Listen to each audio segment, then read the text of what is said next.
presenti a una ragazza e dici sono bene il clarinetto. Metti che lei capisce tutta un'altra cosa e ti fa subito l'occhietto. Metti che sei un artista puro e questa cosa non fa certo un bell'effetto. Il clarinetto,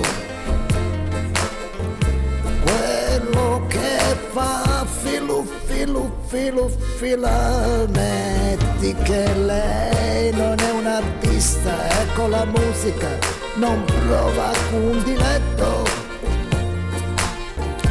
Il clarinetto si butta un po' giù. Non c'è emozione né soddisfazione a suonare da soli il clarinetto. È uno strumento un po' particolare che ha bisogno di accompagnamento. Ma dove sta una chitarrina per suonare insieme con il clarinetto, Jeff? Per fare qualche pezzo, per fare un po' filu filu filu fila. La cerco come la titina, questa bella chitarrina per far qualche swing, mentre il clarinetto swing. Così nasce un bel blues.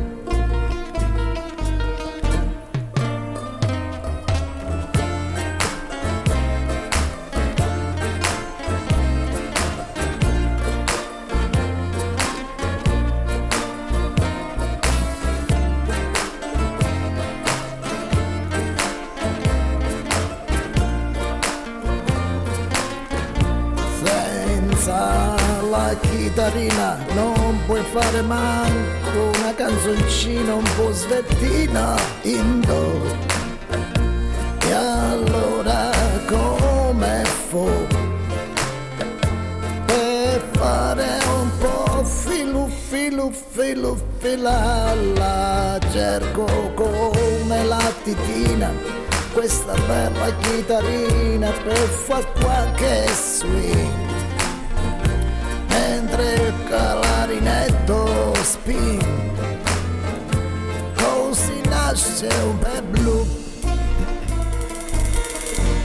La cerco come la titina, questa bella chitarrina per far qualche swing, mentre il clarinetto spin. Così nasce un bel blues.